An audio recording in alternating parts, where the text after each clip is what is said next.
দাতা, জোরে কোন কে? নিশ্চয়ই রিজিক দাতা হলো আল্লাহ।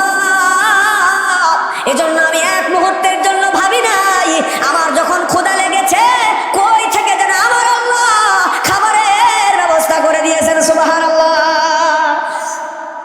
রিজিকের টেনশন করার দরকার নেই। সবচাইতে বড় বড় মুহাদ্দিস নবীর সাহাবী যারা, হযরত আবু হুরায়রা রাদিয়াল্লাহু তাআলা আনহু তাদের মধ্যে একজন। আবু হুরায়রার নাম তো আপনারা শুনেছেন কারা কারা একটু হাত দেখান। সবাই ছোট বড় সবাই তো শুনছেন নাকি? আলহামদুলিল্লাহ। আবু হুরায়রা রাদিয়াল্লাহু তাআলা আনহু দেখেন রিজিক কোত্থেকে কিভাবে আসে। খোদার যন্ত্রণা সহ্য করতে পারে না। আসহাবে সুফফা নাম শুনেছেন তো? হজ উমরা করেছেন কেউ আছেন? হজ বা উমরা করেছেন? একটু হাত দেখান। আছেন আর কি আছেন? মাশাআল্লাহ, মোটামুটি অনেকগুলো 8-10 জন আছে আলহামদুলিল্লাহ। তো হজ উমরা যারা করেছেন, মসজিদে নবী রাসূল সাল্লাল্লাহু আলাইহি ওয়াসাল্লামের রওজার পাশেই রিয়াজুল জান্নাহ বলে একটা জায়গা আছে না, জান্নাতের অংশ যেটাকে বলা হয়। তো এর পাশেই একটু পিছন দিকে সাইডে সাদা ঘেরা একটা জায়গা আছে, সাদা টাইলস দিয়ে ঘেরা একটা জায়গা আছে। যে জায়গাটা সাহাবীরা, যে জায়গার মধ্যে কিছু সাহাবী ছিল যাদেরকে বলা হয় আসহাবে সুফফা। এই সাহাবীরা, তাদের ঘর ছিল না, বাড়ি ছিল না, টাকা পয়সা সম্পদ দুনিয়ার কিচ্ছু ছিল না। এই সাহাবীরা যারা সব সম্পদহীন, নিঃস্ব সাহাবী, কিচ্ছু নাই দুনিয়াতে, এই সমস্ত সাহাবীরা ওই জায়গার মধ্যে বসে থাকতো। ওখানে থেকে তারা সারা রাত জেগে ইবাদত বান্দেগি করতো, সারাদিন কোরআন তেলাওয়াত করতো। জোরে কোন সুবহানাল্লাহ।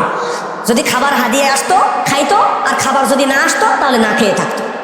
এই আসহাবে সুফফার মধ্যে অন্তর্ভুক্ত ছিল আবু হুরায়রা।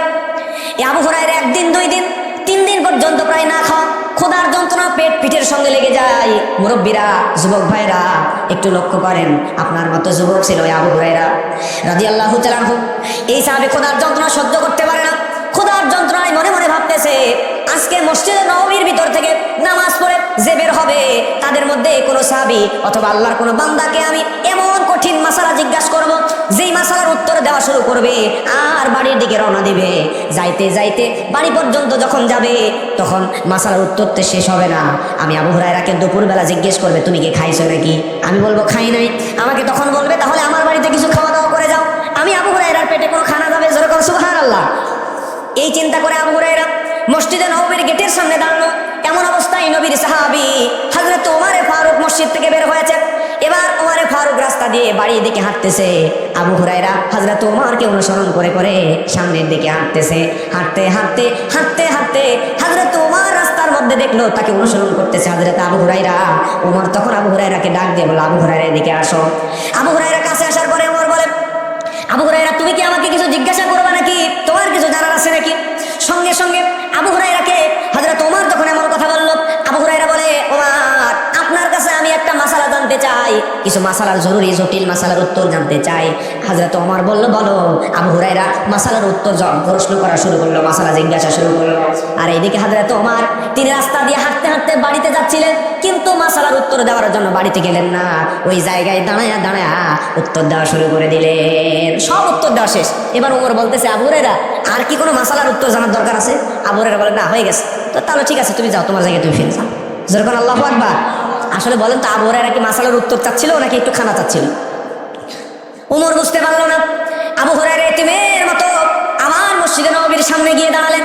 দাঁড়ানোর পরে মনে মনে ভাবতেছে এবার আল্লাহর কোন বান্দা জানি মসজিদে নববীর ভিতর থেকে বের হয়, তার কাছে আমি আবার মাসালা জিজ্ঞাসা করব। হযরত আবু বকর রাদিয়াল্লাহু তাআলা আনহু মসজিদে নববী থেকে বের হলেন।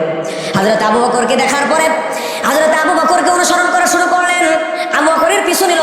আবু বকর অনেক দূর রাস্তা যখন চলে গিয়েছে, হযরত আবু বকরকে দেখে সঙ্গে সঙ্গে এইবার আবু হুরায়রা হাঁটতেছে। আবু বকর বুঝতে পারলো। আবু বকর আবু হুরায়রাকে কাছে ডাকলো। আবু হুরায়রাকে বলল আবু হুরায়রা তুমি কি জানতে চাও বলো। আবু হুরায়রা বলল আমি কিছু মাসালার উত্তর জানতে চাই। হযরত আবু বকর বাড়ির দিকে হাঁটতেছে আর মাসালার উত্তর দিচ্ছে। সুবহানাল্লাহ বলেন। এভাবে অনেক দূর পর্যন্ত হাঁটলেন, কিন্তু সমস্যা হলো মসজিদে নববী থেকে আবু বকরের বাড়ি এর মাঝ বরাবর যখনই তারা আসছে, এমন সময়ে হযরতে আবু হুরায়রার সমস্ত মাসালার উত্তর দেওয়া শেষ হয়ে গেছে। সুবহানাল্লাহ। এবার আবু বকর বলে আবু হুরায়রা তোমার কি আর কোনো মাসালা জানার দরকার আছে নাকি? সঙ্গে সঙ্গে আবু হুরায়রা বলে আর জানার দরকার নাই, সব জানা হয়ে গেছে। আবু হুরায়রাকে আবু বকর বলে তাহলে তুমি তোমার জায়গায় ফিরে যাও। বেচারা আবার মসজিদে নববীর সামনে ফিরে গেল। ফিরে যাওয়ার পরে ক্ষুধার যন্ত্রণা সহ্য করতে পারে না। ক্ষুধার যন্ত্রণা চুটে আবু হুরায়রা মসজিদে নববীর সামনে দাঁড়ানো। এমন সময় বিশ্ব নবী, রহমতের নবী মুহাম্মদ রাসূলুল্লাহ সাল্লাল্লাহু আলাইহি ওয়াসাল্লাম মসজিদে নববী থেকে বের হচ্ছে। হযরত আবু বকর